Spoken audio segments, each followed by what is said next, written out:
Hi viewers, Gandhi గారు నిశ్చయంగా మహాత్ముడే.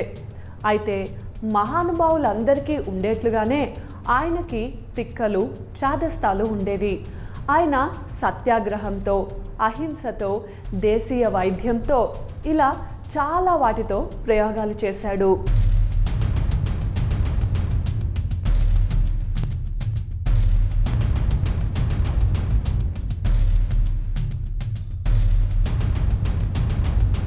అవి చూసి లోకులు మొదట్లో ఫలితాలపై అనుమానించినా విజయవంతం అయ్యాక మెచ్చుకునేవారు.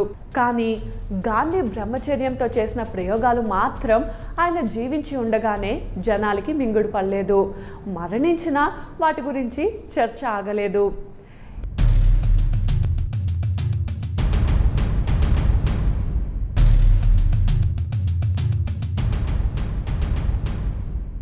ఇర్విన్ వాలెస్ అనే రచయిత the intimate sex life of famous people అని ఒక సంకలనం ప్రచురించాడు.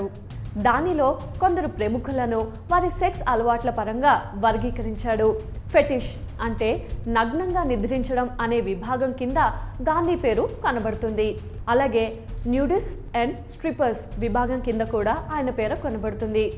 ఇర్విన్ వాలెస్ గాంధీ గారి బ్రహ్మచర్య ప్రయోగాల గురించి వర్ణించడంతో ఆగలేదు.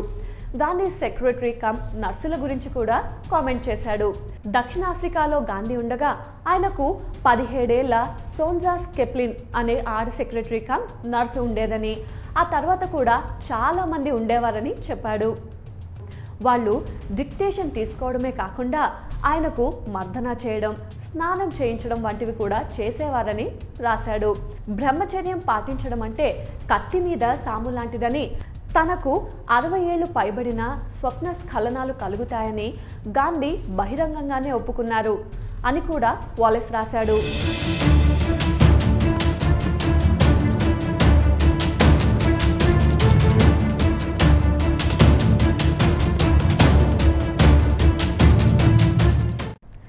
గాంధీ బ్రహ్మచర్య ప్రయోగాల గురించి అర్థం చేసుకోవాలంటే సెక్స్ గురించి గాంధీ అభిప్రాయం తెలుసుకోవాలి. ఆయన తన ఆత్మకథలో తండ్రి మరణం గురించి రాసినది చూస్తే కాస్త అర్థమవుతుంది. వాళ్ళ నాన్నగారు తీవ్రమైన రోగంతో మరణశయ్య మీద ఉండేవారు. గాంధీ రాత్రి పొద్దుపోయే వరకు ఆయన కాళ్ళు ఒత్తుతూనే ఉండేవాడు. కానీ ఆయన దృష్టంతా గర్భవతి అయిన భార్య మీదే ఉండేది. తండ్రి సేవ పూర్తవుతూనే పడక గదిలోకి దూరేవాడు. వాళ్ళ నాన్నగారు మరణించిన నాడు రాత్రి 11 గంటల వరకు ఆయన కాళ్ళు ఒత్తుతూనే ఉన్నాడు. వాళ్ళ చిన్న ఆయన వచ్చి ఇక తను చూసుకుంటానని అనగానే వెంటనే తన పడక గదిలోకి వెళ్ళి నిద్రపోతున్న భార్యను లేపి శృంగారంలో పాల్గొన్నాడు. 5-6 నిమిషాలలోనే ఎవరో తలుపు కొట్టి తండ్రి పోయారని చెప్పారు. గాంధీకి చాలా సిగ్గువేసింది. తన కామవాంఛ వల్లనే కదా తండ్రి అంతిమ గడియల్లో ఆయన వద్ద లేకుండా పోయింది అనుకున్నాడు. తాను చేసిన తప్పు వల్ల తనకు పుట్టిన బిడ్డ 3-4 రోజులకు మించి బతకలేదని నమ్మి ఆ విషయాన్ని ఆత్మకథలో చెప్పుకున్నాడు.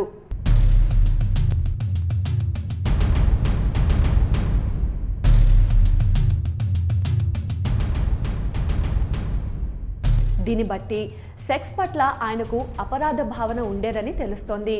ఒక 16 ఏళ్ల కుర్రవాడికి ఆపాటి కోరిక ఉండడం ప్రకృతి ధర్మం. దానికే ఆయన గిల్టీగా ఫీల్ అయ్యేవాడు. శృంగారాన్ని ఒక తప్పుగా భావించాడు.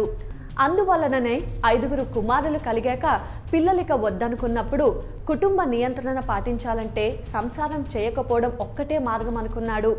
36వ ఏట నుంచి బ్రహ్మచర్య దీక్ష అవలంబించాడు.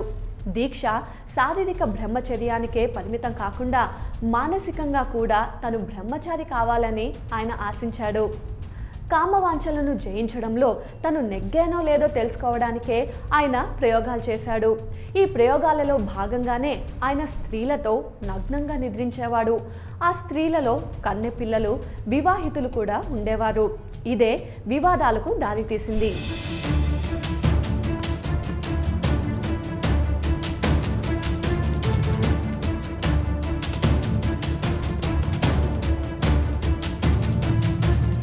గాంధీపై భక్తితో ఆయనకు దగ్గరై ఈ ప్రయోగాల కారణంగా దూరమైన గాంధేయవాది నిర్మల్ కుమార్ బోస్ ఆయన మై డేస్ విత్ గాంధీ అనే పుస్తకంలో వీటి గురించి రాశాడు.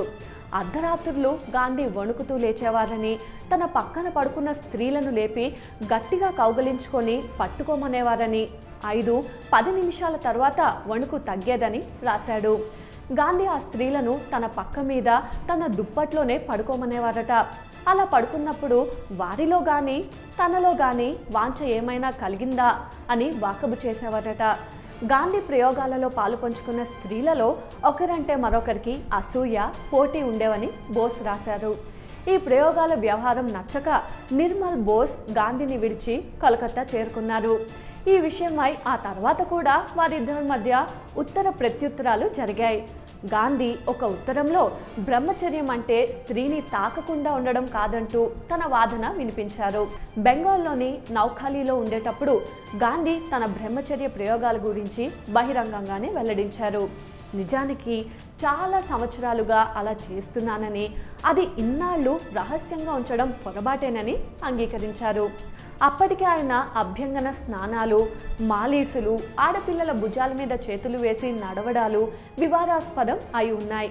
తన సిద్ధాంతాలకు విరుద్ధం కానంత వరకు తన ప్రయోగాలకు నియమ నిబంధనలు ఏర్పరచుకునే హక్కు తనకున్నదని గాంధీ వాదించారు.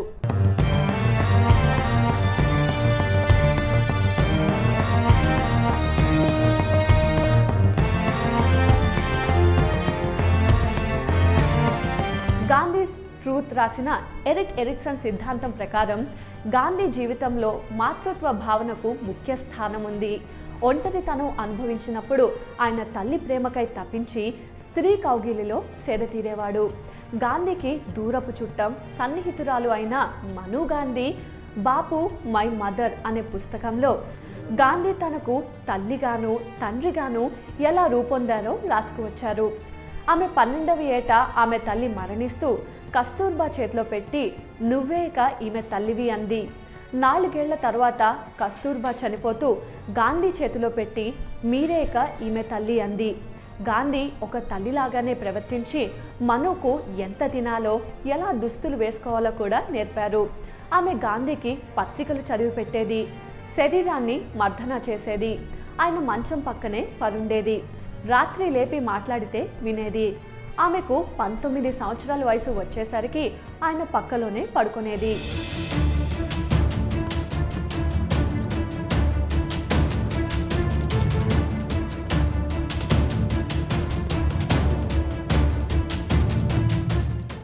గాంధీకి వాకింగ్ స్టిక్స్ అంటే సజీవమైన చేతికర్రులుగా పేరెక్కిన వారిలో మను గాంధీ ఒకరు. రెండో వారు గాంధీ మనుమడు కాను గాంధీ భార్య ఆభా గాంధీ. వేద్ మెహతా 1977లో మహాత్మా గాంధీ అండ్ హిస్ ఎపోస్టల్స్ పుస్తకం రాస్తూ ఆమెను కలిసి గాంధీ ప్రయోగాల గురించి అడిగారు. సాధారణంగా సుశీలా నయ్యర్ గాంధీ పక్కన పడుకునేవారు. ఆభాకు 16 ఏళ్లు వచ్చాక బాబు తనతో పాటు పడుకోమనేవారు. వెచ్చందనం కోసమేమో అనుకునేది ఆభా. అప్పుడప్పుడు పడుకునేది. 2 సంవత్సరాలు పోయాక నౌఖాళీ పర్యటన తర్వాత నుంచి క్రమం తప్పకుండా ఆయన పక్కనే లంగా జాకెట్ వేసుకొని పక్కనే పడుకునేది. తన భర్తకు ఈ వ్యవహారం నచ్చలేదని కూడా ఆమె చెప్పింది. కావాలంటే తానే గాంధీ పక్కలో పడుకుంటానని అతను చెప్పాడు. దానికి గాంధీ ఒప్పుకోలేదు. బ్రహ్మచర్య ప్రయోగాలు సాగాలంటే ఆభాయే పడుకోవాలని చెప్పారు. ఆభా భర్తే కాదు, ఇంకా కొంతమంది మగవాళ్ళు గాంధీ వద్దకు వెళ్ళి ఇంద్రియ నిగ్రహం ఉందో లేదో పరీక్షించుకోవాల్సినది వయసులో ఉన్న పురుషులు కానీ 80వ పడిలో పడిన మీ వంటి మహాత్ములు కాదు. ఈ వింత ప్రయోగాలు మానేయండి అని ఆయనతో చెప్పేవారు కూడా. గాంధీ విని ఊరుకునేవారు కానీ తన పద్ధతి మార్చుకోలేదు. వేద్ మెహతా డాక్టర్ సుశీలా నయ్యర్ని కూడా కలిసి ఈ ప్రయోగాల గురించి అడిగారు. తన తల్లి పక్కన ఎంత నిర్భయంగా పడుకునేదో అంత నిర్భయంగా బాపుతో పడుకునేదాన్నని ఆవిడ చెప్పారు. ఒకప్పుడు రాత్రులు గాంధీ ఆవిడను లేపి తన వీపు మీద పడుకోమనేవారట. మొదట్లో దీన్ని ప్రకృతి వైద్యంలో భాగంగా అనుకునేవారట. తర్వాత అవి బ్రహ్మచర్య ప్రయోగాలుగా రూపొందాయట.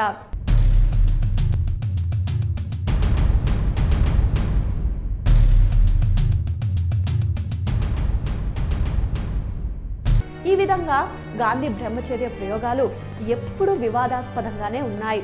ప్రస్తుత మహారాష్ట్ర మంత్రిగా ఉన్న పంకజ్ ముండే తండ్రి బీజేపీ నాయకుడు, దరిమిళ్ళా కేంద్ర మంత్రి అయిన స్వర్గీయ గోపీనాథ్ ముండే 1996లో మహారాష్ట్ర ఉప ముఖ్యమంత్రిగా ఉండగా ఆయనకు తమాషా నాట్య కళాకారిణి బర్ఖా పాటిల్తో అక్రమ సంబంధం ఉందని ఆరోపణలు వచ్చాయి.